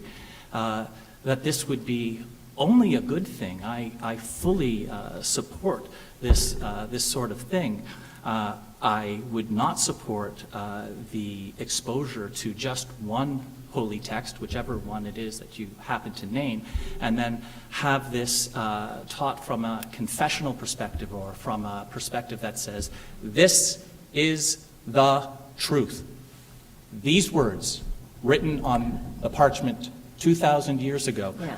So that sort of thing I would oppose. Now, I want to also come back to Mr. Benson's distinction, clear cleaving between religion and psychology. I will say that this is a problem with considerable overlap. They call themselves Islamic State. To say that this has nothing to do with religion is to ignore everything they say and everything. You said this is not a religious problem. This is a problem with the psyche. It's a psychological problem. And I say it might be both. Yeah. But to say that this is strictly a psychological problem and that it has nothing to do with religion, ISIS rules according to a literal interpretation of Islamic doctrine. It's not pretty, and I don't like it, and as you say, it's something that we can both deplore. Okay, so what has alarmed me about the privatization of whatever is going on in radicalization is that clearly we have our own Canadian youth that are hungry for a spiritual narrative combined with a statehood ideal or whatever they're getting in the radicalization. And unless we flesh, and I saw this as a journalist asking, what are they teaching in Calgary? What is going on in the mosques? And none of us as journalists are in there publishing like we used to do in 1960. In the Toronto Telegram, the front page of the paper had sermons on it all the time. We had much more robust, open reportage of what's going on in religion. Now we don't even know how to get into a place of worship. We've gotten so secularized that all of that thinking that's going on in there is don't go, don't ask. I would suggest that in the 1960s there wouldn't have been sermons from the local mosque in the Toronto Telegraph. But But if you want to know what's going on in the mosque, and I think that, or in any house of worship, enter. Let's. okay, we aren't entering, and the public isn't entering to ask what questions are you shaping in these places of worship that are affecting public life in Canada. It's kind of like, are we not entering a don't go, don't ask, don't tell? Yeah, well, one of the risks of secularism is that it precisely excludes the relevance of religious questions from the public sphere at the very time when we actually need to be asking the questions about some of which you're raising. Why are young people hungry for this and that? Why do they have this anger about Western capitalism and so forth? I think it's incumbent upon us to ask, and I think people are asking and discussing with Muslim leaders what's going on in their religion. And I think there's lots of Muslims, certainly I've just spent 3 months in South Africa, and it was very clear there, talking with a host of different Muslim leaders and people down there, that they have absolutely no truck with ISIS. They view it as an abomination and a bastardization of Islam, and they think it has nothing to do with real Islam. In the same way that some Christians during the abortion shootings wanted to distance themselves from the radicals who were shooting abortionists. Or you name it. I mean, throughout history, religions have sometimes had to go public to distance themselves from actions done in the name of the religion. Think of Northern Ireland, where you had the specter of both Protestant leadership and Catholic leadership condemning and deploring what was going on in the name of the religions. I think what we have to deal with is that at the root of a lot of this is the psychology of tribalism. Now, tribalism is a very real human thing. It has anthropological, sociological, theological, philosophical dimensions. And yes, the psychological is part of it. But in the same way as people under the guise of atheistic Marxism, whether it was Maoist China in the Cultural Revolution, or whether it was in the Soviet Union, or Pol Pot's regime with the Khmer Rouge, atheism could be used to affect killing fields in the same way as ISIS is purporting to use Islam, or a twisted version of Islam, to betray a lot of the core principles within Islam. So I think we're dealing with a psychic, and yes, there's a religious dimension, but I think we have to look deeper than that at what's going on in terms of the soul problems, which are rooted in a quest for death. There's no question this is a death cult. Everything about it is death cultish about ISIS.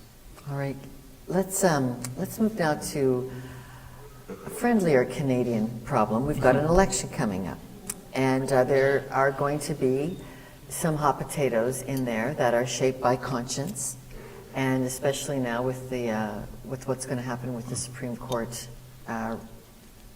request that we change the law on killing. Would you,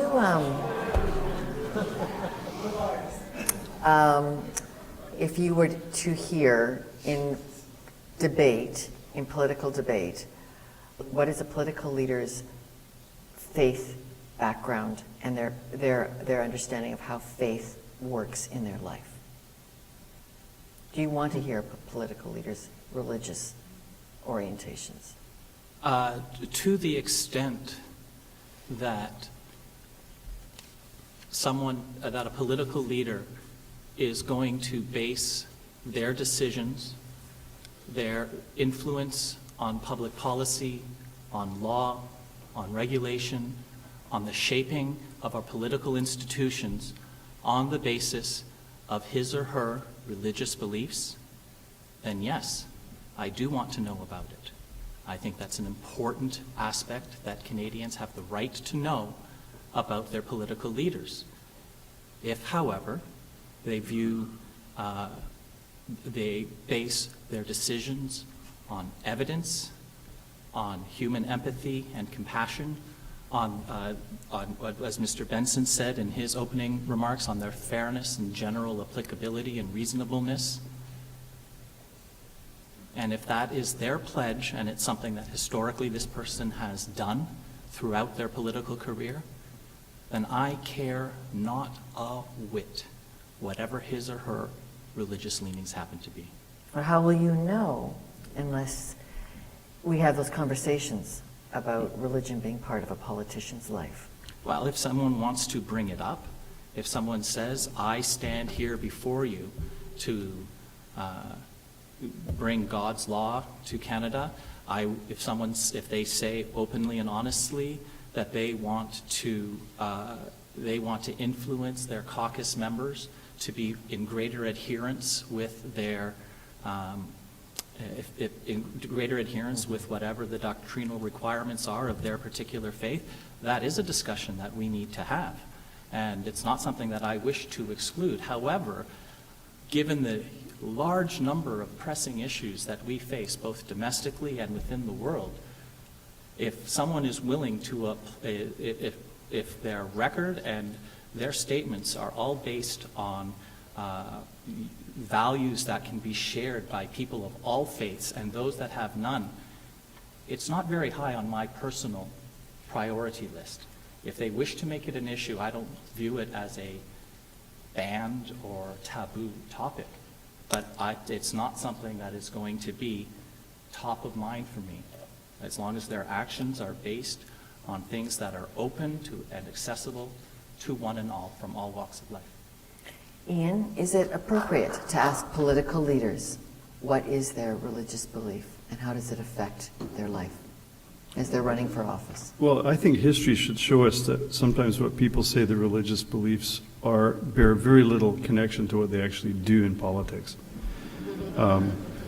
So I don't get the relevance of the question. What I want to know is how they act and how they think about specific issues. For example, if we're talking about euthanasia, what is their understanding of the issues in relation to euthanasia? Because that's what we have to debate in Canada. And we've debated it before. I was part of a group that was before the Royal Commission years ago on this, when palliative care workers effectively swung the tide against euthanasia. Then it went into the courts, and in the Rodriguez decision, 5 judges to 4, with the Justice John Sapinka having the swing vote, he licked his fingers, stuck it in the air, and said, well, we don't have yet in Canada a social consensus. This was 1995. Excuse me. That's 5 judges to 4. Now you swing the time ahead to the Carter case, and all of a sudden we appear to have the social consensus, and we have a 9 judges to 0 switch from the courts. But what's really changed about what we've known about euthanasia? We knew the Remelink report in Holland. We've read the works of great scholars who've talked about the risk to the vulnerable, that the idea of safeguards is entirely spurious, et cetera, et cetera. I want to know if safeguards are real or not, and I'm not satisfied that the judiciary is best placed to make those determinations, frankly. So I want politics in Canada to do its job. And I want politicians to tell me what they think are the key issues in euthanasia, including the nature and importance of the dignity of the human person. Now here, there's no distinction between an atheist politician who's smart and asking the right questions and a religious one who's smart and asking the right questions about the dignity of the human person. We all care about that. We just have different explanations where it comes from. Religious people will say, well, human beings have dignity because they're made in the image of God. And the atheist, well, Leslie will tell us where he gets the dignity of the human person from. And that'll be one of my questions for him. But the question what the politician believes or doesn't believe, I don't care. I want politicians to make reasonable assessments based on moral principles, and you can be moral without being religious. Leslie, how do you feel about religious affiliation in this country is really changing? Institutional religion is less important, it would appear, and many more people are redefining around being spiritual and less around dogma. How do you feel that's going to affect public life?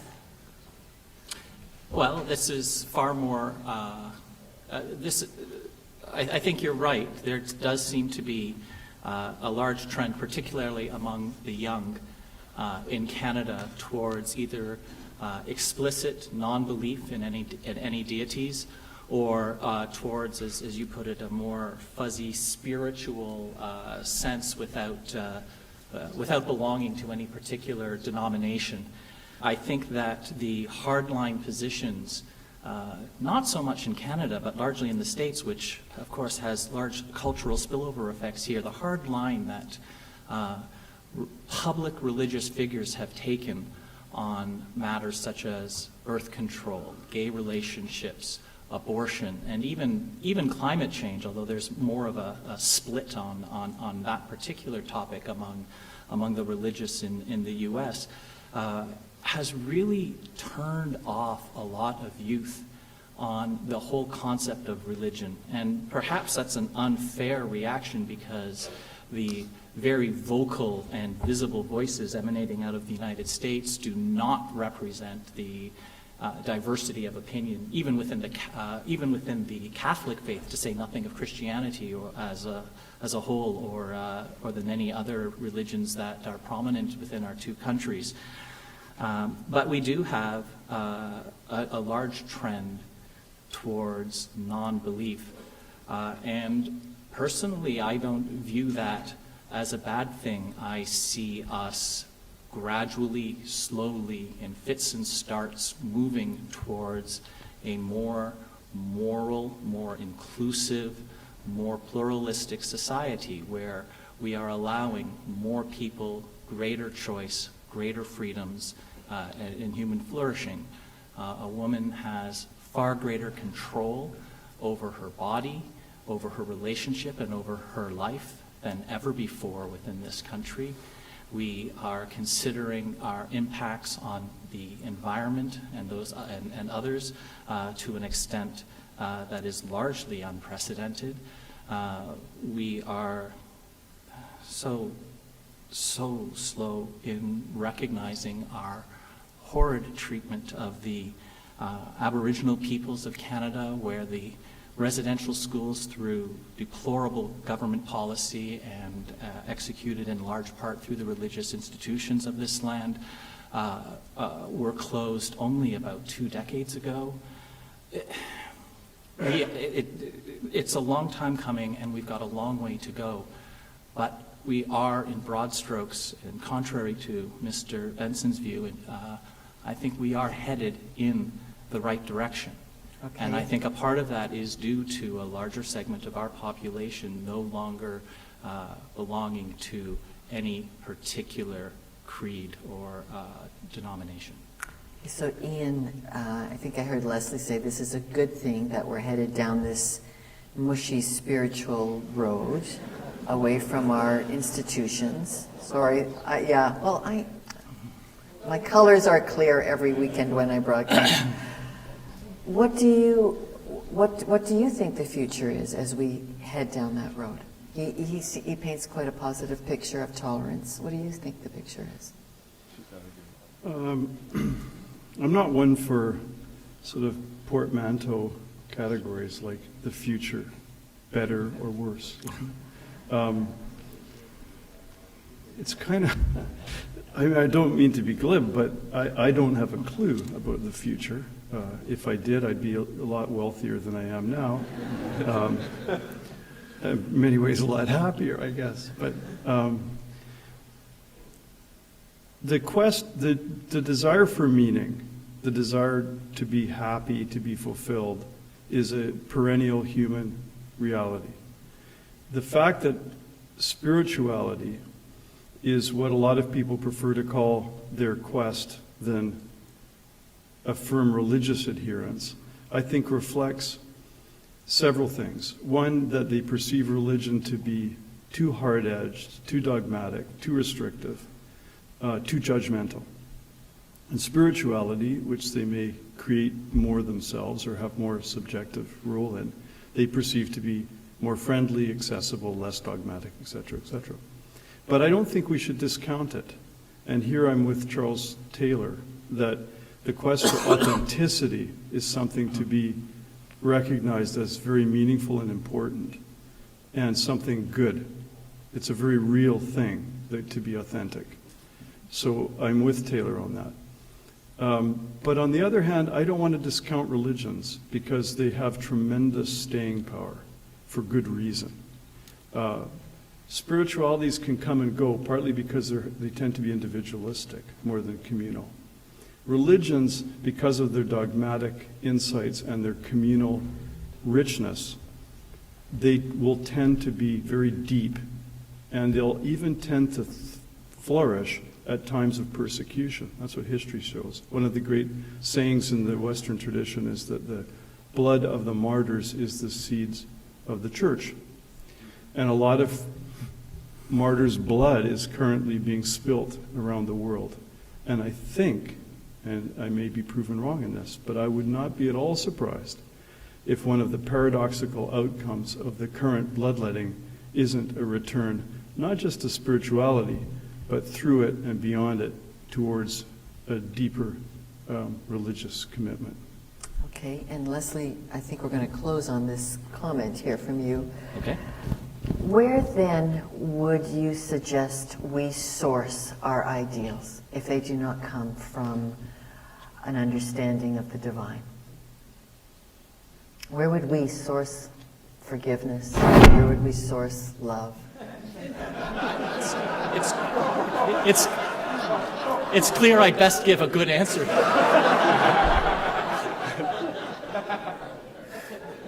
I may yet have to revise certain key philosophical principles.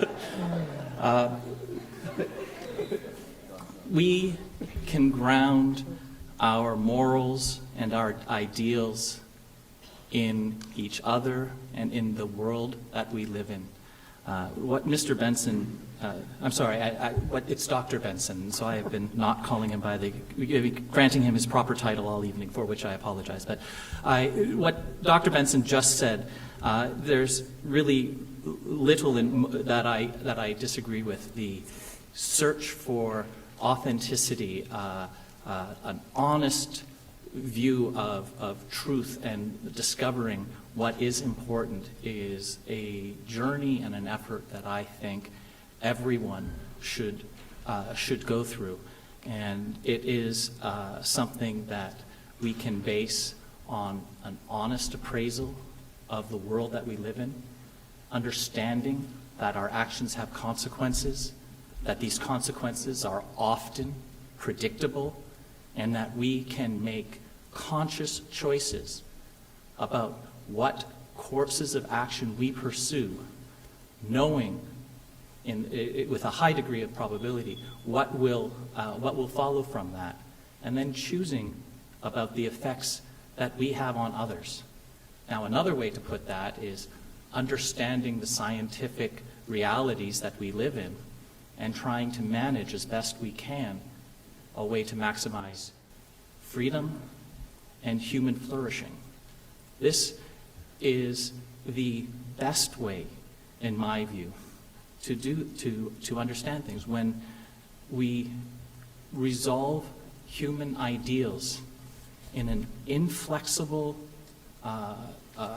document written when our knowledge was so much more scant than it is today, then we cannot adapt, we cannot change, we cannot grow as we learn.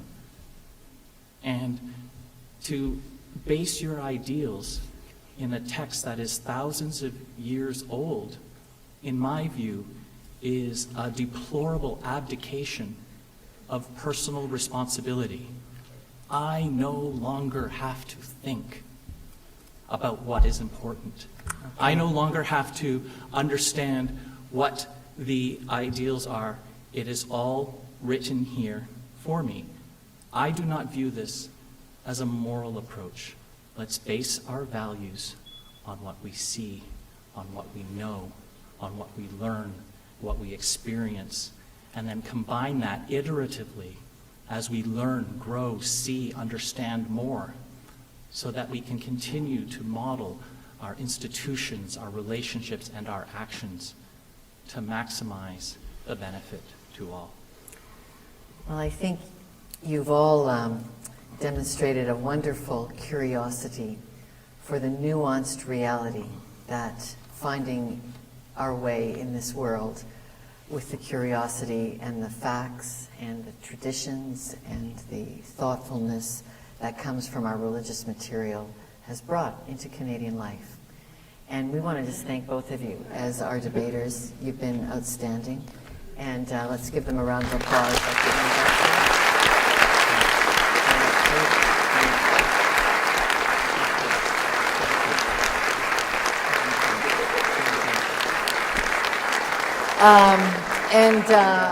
We should continue these conversations. I know we don't all agree in the room, but we should totally consider just what it is to wrestle out what it is to be good neighbors. I think we're at really new ground in Canada as we're frightened by the religious wars we're seeing on the other side of the globe.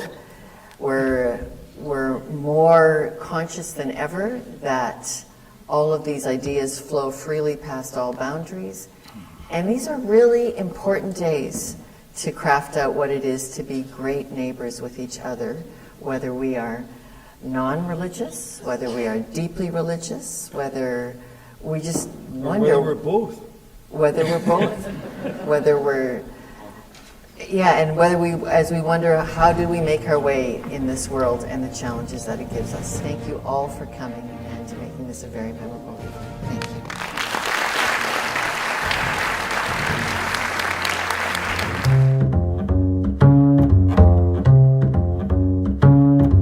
We hope you enjoyed today's episode. Links for today's discussion can be found in the show notes. If you enjoyed today's podcast, please subscribe and engage in the conversation. Comment, rate, and review. Email us at podcast@centerforinquiry.ca. We'd love to hear your perspective. The Podcast for Inquiry is brought to you by the Centre for Inquiry Canada. We are a national educational charity supporting reason, compassion, and secular values. To our supporters, thank you. If you have not yet contributed, please consider making a donation at centerforinquiry.ca/donate or becoming a member at centerforinquiry.ca/join. Your contribution supports our efforts to have rational and evidence-based decision-making everywhere. CFIC is on the web at centerforinquiry.ca. We are on Facebook, and follow us on Twitter at CFI Canada. Podcast for Inquiry is produced and edited by Lee Shields, Zach Dumont, and Martin Zielinski. Music by Anthony Lazaro. I'm your host, Leslie Rosenblood. See you next time.